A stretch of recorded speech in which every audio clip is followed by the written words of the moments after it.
amigos oyentes, si hacemos este balance, definitivamente que las medidas que se han tomado en este primer año son impopulares. Sí, es verdad. Son impopulares. Pero necesarias. Yo se lo estoy diciendo, pero necesarias, señores. Ese es el punto, don Guillermo, profesor Real, al que quería llegar. Yo no estoy sorprendido nunca voy a estar sorprendido con ninguna encuesta que diga en su 40, 50, 60, el que quiera, el porcentaje que sea, que hable de una mala gestión del presidente José Raúl Mulino. Yo no puedo estar sorprendido porque son medidas impopulares que se han tomado, pero han sido necesarias.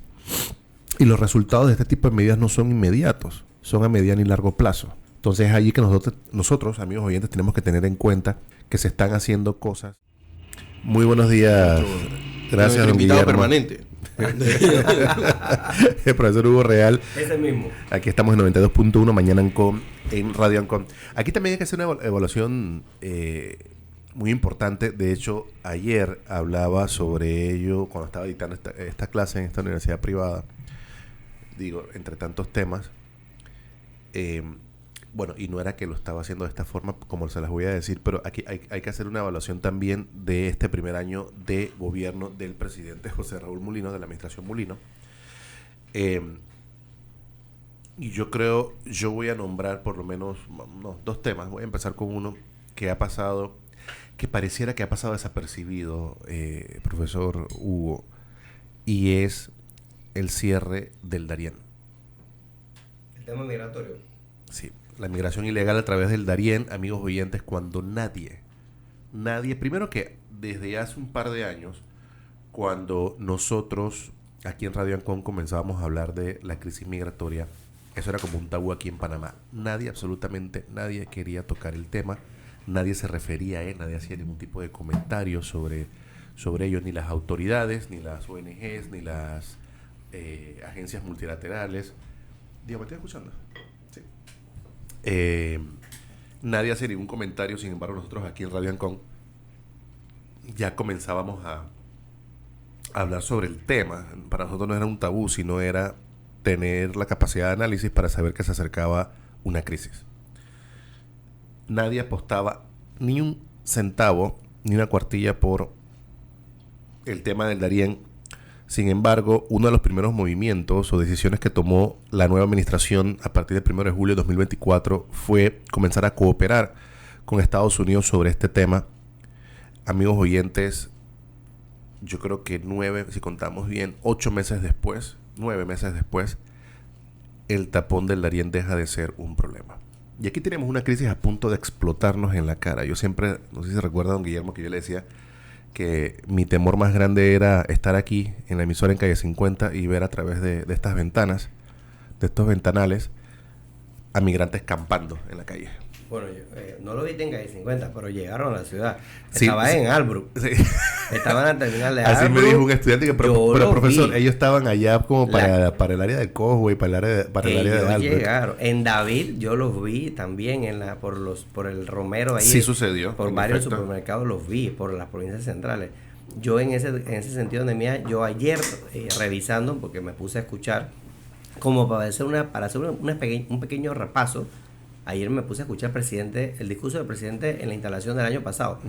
Y uno de sus temas centrales en su discurso fue lo que estás mencionando, la necesidad de enfrentar el problema del tapón de Darién. De enfrentarlo y no dejar que pasara, y que pues eso se había convertido también en un negocio, obviamente con todos los proveedores de la frontera, de los diferentes estamentos y demás. Sí, pero un negocio oscuro, y de los ilícito. exactamente, y de los organismos internacionales, que de hecho no han habido investigaciones sobre ese caso o no se han hecho públicas, pero eso es otro tema. Aquí, en efecto, profesor, a mí me da miedo. Yo decía aquí en calle 50 porque ese era el teatro que montamos aquí para poder expresar cómo nos sentíamos, cómo nos preocupaba este hecho. Pero sí, amigos oyentes, y aquí me llama la atención algo. Yo creo que una de las mejores cosas que se han hecho en Panamá entre el gobierno pasado y este gobierno ha sido ponerle un alto a la migración ilegal a través del Darién. Eso atentaba contra nuestra seguridad nacional, contra la seguridad regional, contra la seguridad global. Ahí estamos hablando de tráfico de humanos. Pero Nehemías, de niños y niñas jóvenes. Nehemías, ahí también se había instalado un negocio del que se ha hablado muy poco y se ha investigado casi nada. Por eso digo que no hemos visto las investigaciones públicas. Comidas, transporte, alojamiento. Aquí venían Servicios organizaciones básicos. internacionales a exigir, a que poner, a quitar las construcciones que se hicieron ahí, que ahora mismo pues no se están usando, gracias a Dios. El daño Pero ambiental que se hizo ahí grandísimo. y hay muchos rumores sobre ese tema. Yo creo que se le puso que han cara. llegado incluso hasta Homeland Security, que por eso la señora no vino por gusto. Y nadie dice nada. O sea, esto no puede quedar así. Amigos oyentes, por ahí pasaron hasta terroristas, no lo digo yo, lo dicen las autoridades cuando hicieron sus registros biométricos y demás. No fueron muchos, pero sí pasaron. Ahí estaban delincuentes que estaban siendo buscados en sus países.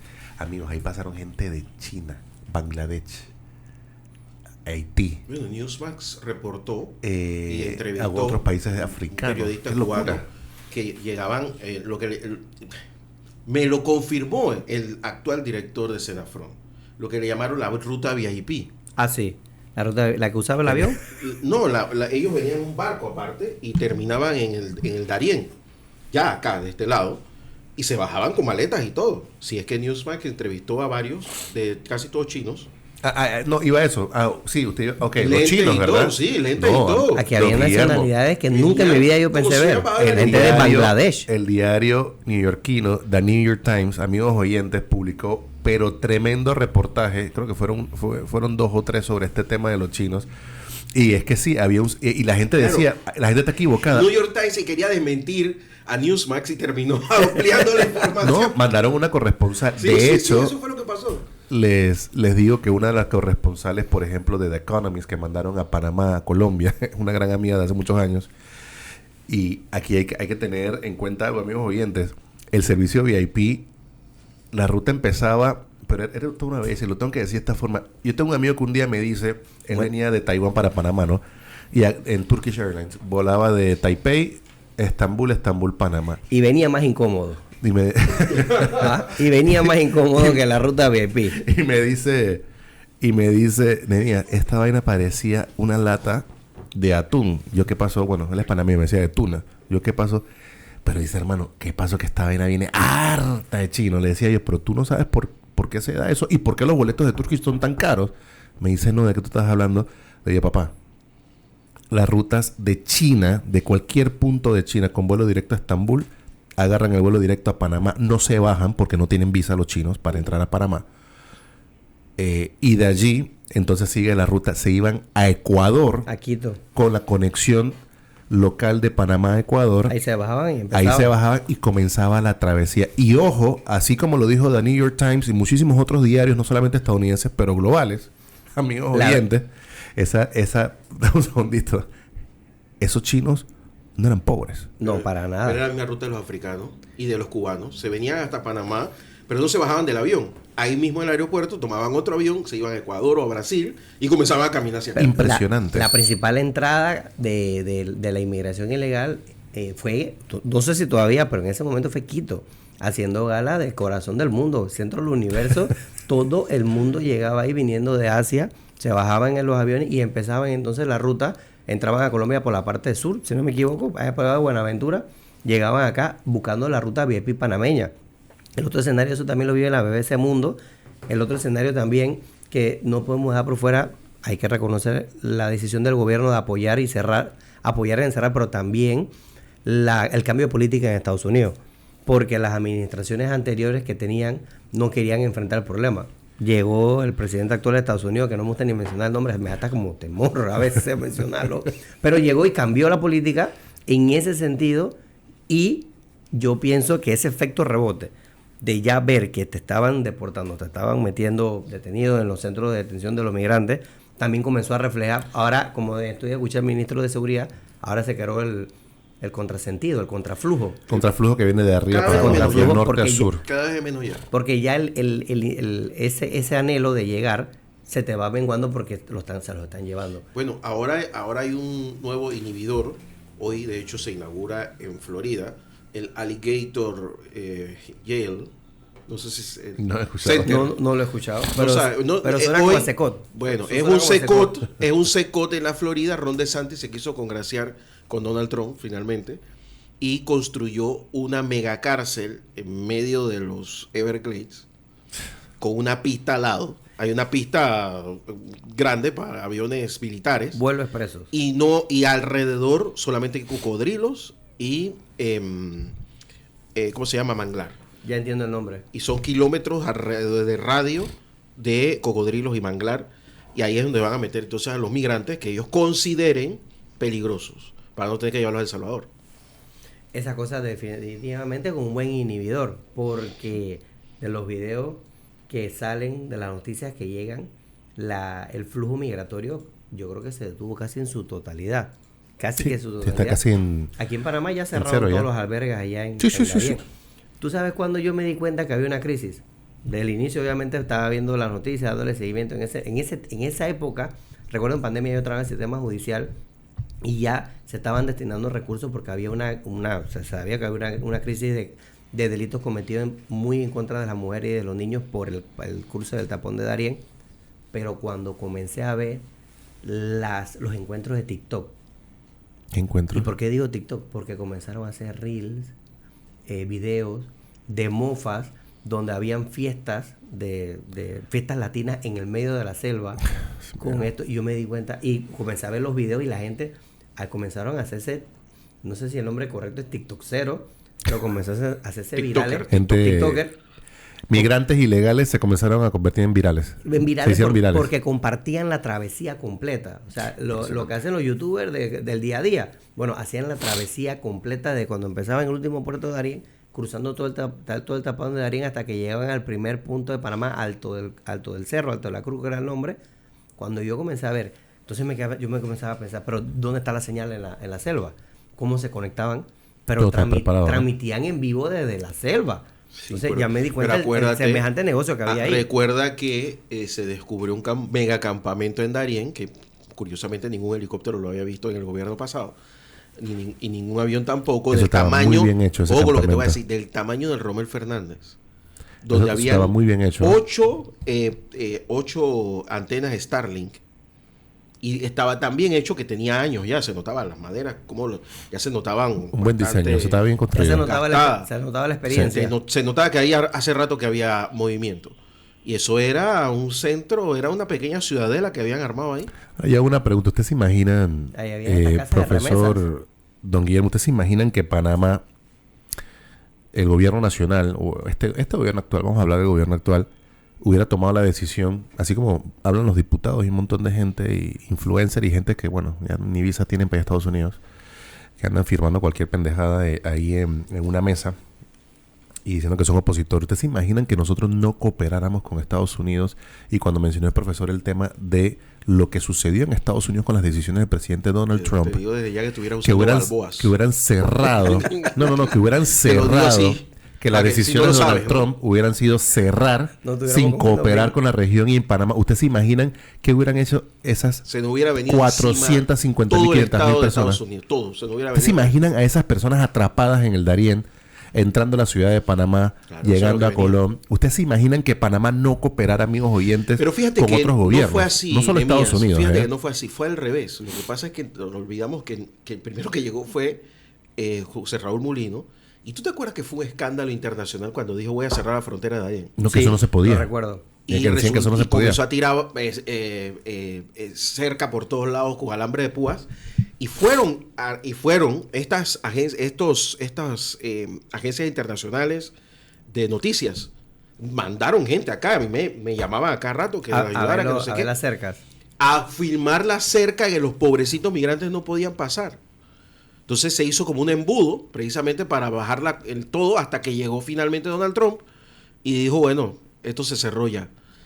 Y entonces ahí es donde comenzó el proceso al revés, contrario. Pero a la gente se le olvida que no fue Trump el que lo inició, fue José Raúl Mulino. Después de ese anuncio del señor presidente vino el tema de los vuelos de repatriación. Así que es. después dio a También. recuerdo que el presidente aclaró y dijo, bueno, no puedo devolverlos a todos, pero un par, y comenzó a generar presión de forma simbólica para quitar como otro inhibidor, don Guillermo, como otro inhibidor, puedo correr el riesgo que me regresen. Entonces a tratar de minimizar, pero definitivamente No, y también hubo voluntad. Otro tema que independientemente de lo que ha sucedido últimamente, amigos oyentes, en cuanto a la ley que reforma el seguro, la Caja del Seguro Social, la ley 462, en Gaceta Oficial 462, aprobada en democracia. yo no voy a entrar porque yo creo que he dejado mis planteamientos. Gracias, profesor. Aprobada en democracia, hay que señalarlo. Yo no quiero entrar en esta discusión de lo que debió ser y no fue, y lo que fue y no debió ser. Aquí, amigos oyentes, lo que sí les voy a dejar claro es lo siguiente. Esta administración, y esto no es personalista, hay un tema en ciencias políticas que se llama personalistic politics, la política personalista, y yo no quiero caer en ello, en estos comentarios, análisis y demás, estas opiniones. Pero esta administración, amigos oyentes, tomó la decisión que no quiso tomar Juan Carlos Varela, el presidente Juan Carlos Varela, la decisión que no quiso tomar el presidente Laurentino Cortizo, y fue darle la cara al problema. Y es más, y vuelvo y repito, yo considero que era necesario el aumento de la edad de jubilación. Yo considero que cada panameño tiene que tener la libertad de escoger si quiere jubilarse, si quiere poner su plata en el fondo de la Caja de Seguro Social o en la empresa privada, en un fondo de pensión. Yo creo que el ser humano, el panameño, tiene la libertad para escoger. Yo creo que en lugar de, creo que era el 10% de la utilización de los fondos para temas de inversión, en fondos de inversión locales e internacionales, yo creo que deberíamos utilizar hasta un 25-30% de fondos para ese tipo de inversiones. Los grandes sistemas de pensión de policías, de bomberos, de educadores y demás en muchísimos países, no solamente en Estados Unidos, utilizan casi un cuarto o un tercio de su capital para inversiones grandes en proyectos relacionados. Entonces, yo si fuera por mí, yo creo que aquí la verdad que a mí la ley no me trajo ningún tipo de tranquilidad ni satisfacción, porque pues yo no estaba de acuerdo con cosas tan básicas como la edad de jubilación, repito, con el tema de las pensiones. Yo estoy en contra que el Seguro Social preste servicios de salud, porque en este país tienen que haber dos sistemas de salud, porque un panameño que cotiza va al Seguro Social y no hay nada, y otro que no cotiza y demás, el Ministerio de Salud se tiene que encargar de esto. ¿De cuándo acá un país tiene que tener dos sistemas de salud? Tenemos dos categorías de ciudadanos en este país. Entonces, yo al final, yo estaba totalmente en contra de lo que se presentó. Eso a mí no me trajo ningún tipo de satisfacción, la aprobación de la ley 462. Pero como dice el profesor Hugo Real, aprobada en democracia. Y les voy a decir una cosa, andan con el relajito de la cerca, amigos oyentes. Si hay un día, un momento y una hora que deberían estar reclamándole a los 48 diputados que dicen ustedes que no están de acuerdo con la ley 462, dicen muchos, perdón, es en este momento. Vayan, si ahí fue que se dio todo esto, 4 o 5 meses. Entonces me están diciendo a mí que fueron 4 o 5 meses tirados a la basura en la Asamblea Nacional. Creo que fueron más, ya perdí la cuenta, pero lo que sí te puedo decir, una actualización de la ley 462. Anoche estaba cenando con un amigo empresario, y de lo que estábamos conversando y intercambiando, se le borró la sonrisa en un comentario que estábamos haciendo, porque le llegó un correo de la contadora notificándole que ya en esta planilla que tienen que presentar entra el incremento de la cuota. Solamente meto ese comentario porque ahí los empresarios ya están pagando el aumento que vino con la ley 462. Ojo, con esto no estoy diciendo que sea buena o que sea mala la ley 462, pero sí es importante tomar en cuenta que yo, más allá de la ley del sistema de pensiones que tenga Panamá, me preocupan dos cosas. La primera, yo ojalá no estemos en 10, 15 años, en 20, con la misma conversación sobre la necesidad de reformar la caja. El profesor, va a suceder ahorita el próximo gobierno se va a tener que encargar de esto. Eso fue un parche nada más. Ojalá no estemos en esa misma conversación, porque independientemente del sistema que tengamos, hay algo que sí es cierto, o hay algo que me afilo mucho, es que no hay ningún sistema de pensión que funcione si no tienes una economía robusta. Si no tienes una economía robusta, ningún sistema te va a funcionar. El nombre que le pongas, necesitas una economía robusta. Claro. O sea, ¿por qué? Porque cuando necesitas una economía robusta, tienes personas con trabajos formales que son los que cotizan. Eso es sentido común. Si no hay personas con trabajos formales cotizando, Ningún ¿Por sistema dónde? de jubilación te va a funcionar porque el que no cotiza no aporta y si no hay aporte, Eso es lo no que se yo- puede Profesor, pagar. la reforma tenía que Necesita- ser interna del Seguro Social a nivel institucional, a nivel de administración y gerencia. No me dejes Eso por es lo que fuera estamos la esperando. economía. Tú tienes que dinamizar la economía Claro que no, para pero que yo- funcione cualquier dinamizar, sistema. profesor. Mira, Pero yo si te- nosotros aquí no las pasamos, en un programa que tuve que se me salió pero del alma, dije, esto parece juego de calamar. Un pasito y pum, van eliminando Ahí va. industrias. Ricardo Martinelli, por ejemplo, se jacta mucho del boom del empleo, que mucho lo Es- heredó, por cierto. eso fue eso fue una es un mito. burbuja. Eso es un mito. Eso es Eso un fue una mito del que burbuja no se que ha hablado vivió. suficiente. Mira, sí es verdad que hubo pleno empleo en algunos lugares del país, pero eso no comenzó en el año 2002, no, 9, comenzó en el año 2006. Y yo estoy viendo una encuesta de la Estrella de Panamá. Salió, sí, Bueno, la venía no, yo viendo la en el Estrella carro. no, de Bea, dice aquí, que por cierto, creo que es la misma encuestadora que... Veo que Panamá dijo- o vea Panamá. Vea Panamá. Creo que son los mismos que dijeron que iba a ganar... Gaby Carrizo. ¿qué? que iba a ganar Zulay. como los Rux. Pero para no demeritarlo, Hay dice otra que vaina. muy buena Ay, ay, .3, muy buena 2.4, regular 7.6, regular 15.1, mala 25.4, muy mala 48.5. O sea, el presidente ronda el 25% en esta encuesta, al valor que tenga. Qué bonito. Pero los turistas, ¿ves? yo tengo encuestas que se están haciendo por parte de empresas para ver cómo va a estar el país, porque si no...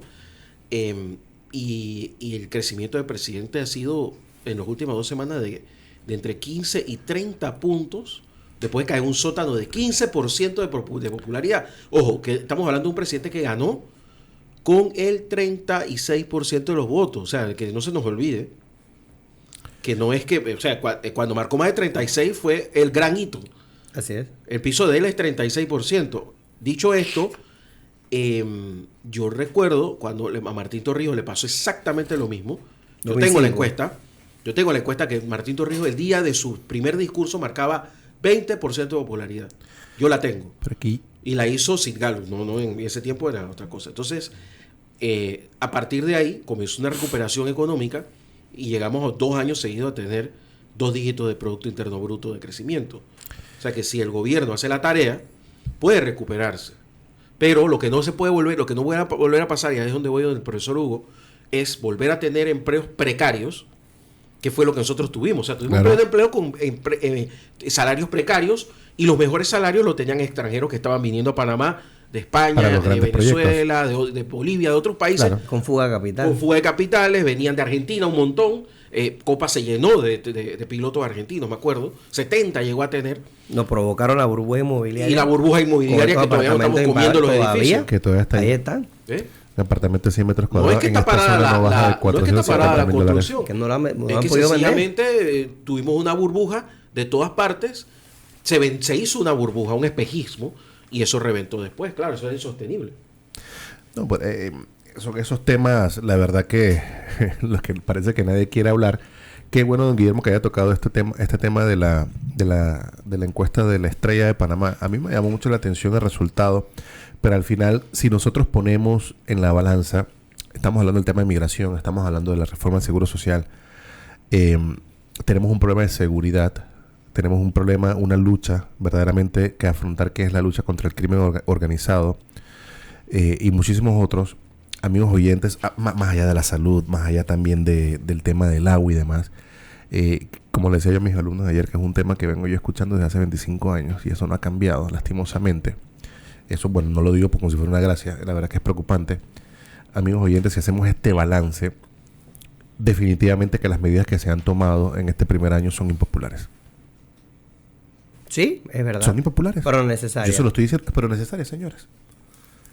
Ese es el punto, don Guillermo, profesor Real, al que quería llegar. Yo no estoy sorprendido nunca voy a estar sorprendido con ninguna encuesta que diga en su 40, 50, 60, el que quiera, el porcentaje que sea, que hable de una mala gestión del presidente José Raúl Muñoz. Yo no puedo estar sorprendido porque son medidas impopulares que se han tomado, pero han sido necesarias. Y los resultados de este tipo de medidas no son inmediatos, son a mediano y largo plazo.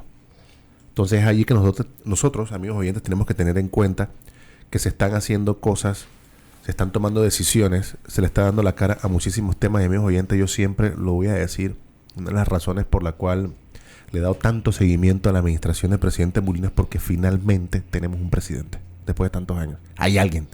Sabemos que hay alguien. Ese alguien, ese presidente sale, ya sea con la mecha corta, larga, como sea, pero el señor sale toda la semana a dar la cara al país. Nosotros sabemos que tenemos un presidente. Nosotros vemos a un presidente buscando, no sé ni cómo lo hacen a veces, la verdad, saliendo del país a buscar inversiones, a buscar sacarnos las listas de estas que impactan el tema del flujo de capital de inversión hacia el país, de la inversión extranjera directa. Hay muchísimos temas, amigos oyentes, y no es por elogiar a la administración. Yo simplemente digo, me ha llamado sobremanera la atención y por eso le presto tanta atención a este periodo presidencial, porque hay un presidente verdaderamente presente. Y yo creo que con tener un presidente que esté allí y que la población sepa, yo creo que eso es ya es ganancia. Y bueno, muchos irán contra ello, ¿no? Y muchísimas personas se quejarán de esa situación, ¿no? Pero no sé qué otro punto tiene el profesor Real sobre la evaluación del primer año de gobierno de este quinquenio. Yo me voy con una anécdota histórica. Definitivamente coincido contigo que después de 10 años, pues tenemos la década perdida, un artículo de periódico que leí cuando iba a empezar esta administración, la década perdida de las dos anteriores administraciones donde no se percibía que hubiese una cabeza de mando en el Ejecutivo. Pero como una anécdota histórica me voy, que una vez en una clase de historia política, un profesor nos dio un discurso y nos dijo, lean este discurso que nos dio un presidente hace poco. Y cuando comencé a leer ese discurso, yo dije, bueno, esto parece... Me acuerdo que para ese tiempo estaba Mireya Moscoso, pero yo dije, esto será Mireya Moscoso, será Endara, será el Pérez Valladares. Al final de la clase nos dijo que era un discurso en la instalación del segundo mandato de Belisario Porras. Con los mismos problemas, los mismos temas, ¿verdad? Con los mismos problemas en 1900, me puedo equivocar de año, en 1930 y pico, 20 y pico por allá. En su discurso de instalación diciendo el problema de la corrupción, del reparto del poder, el problema de la economía. El segundo mandato en 1920. Bueno, gracias por la corrección. Por allá abajo, era el segundo, la instalación en su segundo mandato. Tú le quitas el nombre, le quitas la fecha y le pones un par de palabritas actuales, porque el español hace 100 años era distinto, hasta aquí en Panamá. Claro. Le pones un par de palabras actuales y te aseguro que va a ser el discurso que vamos a escuchar hoy, que escuchamos el año pasado y que vamos a escuchar el próximo año. No, pero no te preocupes, el que le hacía los discursos a Pérez Valladares era el mismo que se lo hacía a Martín y era el mismo que se lo hacía a Nito. Para que sepas. Bueno, debe ser que también lo trajo de Belisario Porras, se reencarnó. Porque siguen siendo los mismos problemas. Porque como Estado no hemos tomado las decisiones. No, como Estado, ¿sabes qué nos ha faltado? Nos ha faltado que nuestras decisiones las vemos solamente a cada 5 años. Las decisiones en materia de educación, en materia de salud pública, en materia de seguridad social, son decisiones que como Estado no estamos tomando a largo plazo. Porque tú puedes empezar un cambio educativo hoy, pero eso no va a dar frutos el otro año. Ayer veía una publicación de alguien que decía, es que si hubieran hecho caso a Lucy Molinar con todas las modificaciones que hizo la administración de Martinelli, hoy tuviéramos grandes profesionales. Nada más lo vi, me llamó la atención, nada más lo quería decir. Profesor. Nada más lo quería decir, lo vi, me llamó la atención. Pero no le puedo quitar de mérito lo siguiente. ¿Hace cuántos años fue ministra de Educación? ¿Hace 10? ¿15? 15. Los muchachos con las decisiones y la reforma de currículum que se propuso en aquella época, hoy se estuvieran graduando del colegio. Hubiéramos podido medir si fueron buenas o malas. Sí. Por eso traje el comentario, porque las decisiones las cambiamos cada 5 años. Y en materia educativa, por ejemplo, y en seguridad social, no puede ser cada 5 años, tienen que ser a largo plazo. Así que bueno, yo solamente recuerda que hoy termino con eso. Yo me levanté hoy un poco bien esperanzado, bastante. Yo todavía no sé dónde está la esperanza del profesor Real. Allá, en el Palacio. Mi tema es la asamblea. Ahora vamos a hablar en la tertulia, pero es que yo creo que al gobierno le conviene la alianza opositora. don Guillermo, siempre le he dicho a usted, desde que empezó este quinquenio, Es que no se puede gobernar que desde esos un bote antes que eran Cartagena. 20, Hay ahora fuerzas exógenas que 20 quieren y ahora que gobernar son, desde el y ahora que exilio, son Nehemías. 18. No, yo lo tengo claro, pero siempre le he dicho, don Guillermo, y lo he comentado creo que contigo también, Hugo, antes tenía 20, ahora son 18 y ahora hay un grupito que dice seguimos, sí, paramos. Bueno, el tema aquí es que esos votos siempre han sido importantes, pero aquí hay una cosa ya para terminar y lo tengo que decir porque no me lo voy a guardar. ¿Sabes cuál es el mayor problema de la coalición Vamos? Ellos son varios. Uno, no saben qué llegaron a hacer ahí. No, Y dos, no entienden el poder Pero que ellos no tienen. son diputados. Ellos no saben el poder que tienen de verdaderamente realizar Ellos transformaciones saben en este país. No ¿Qué saben beneficio le hacer trae política. ser diputado? Yo tengo esperanza. El poder para ejercer no lo saben y van a terminar Yo tengo- barridos. Y le voy a Yo decir una tengo cosa, y esperanza. tengo que darle ese mensaje hoy a Vamos. Buenos días, señores de Vamos. Los 18 que quedan y a los que seguimos también se pueden acoplar mensajes. 7:32 de la mañana, ya para cerrar. Señores, si ustedes supieran que la responsabilidad de la estabilidad de este país recae en sus manos, ustedes no estarían dando vueltas y haciendo TikTok y Reels en Instagram ayer hablando de la cerca del perímetro de la Yo Asamblea. me despido con esperanza. Yo siento que sí lo han entendido. Porque no se puede gobernar el país desde un bote en el Caribe panameño comiendo países tomando café colombiano. Así Sí. que yo creo que sí lo han entendido. Yo tengo esperanza. Oye, Me van a matar. Yo tengo esperanza. Hay Vamos. café para que sepan. Ah, vaya, muchísimas gracias, amigos oyentes. Se despide su servidor Nehemías Jaén, acompañado de Hugo Real, bajo la dirección de Guillermo Ruiz y la producción de Diego Hurtado. Será hasta la próxima semana. Vamos a ver qué pasa hoy. Vamos a Muchas Reality gracias. Show. Hasta luego. Don Nehemías, gracias. Vamos a la pausa y regresamos.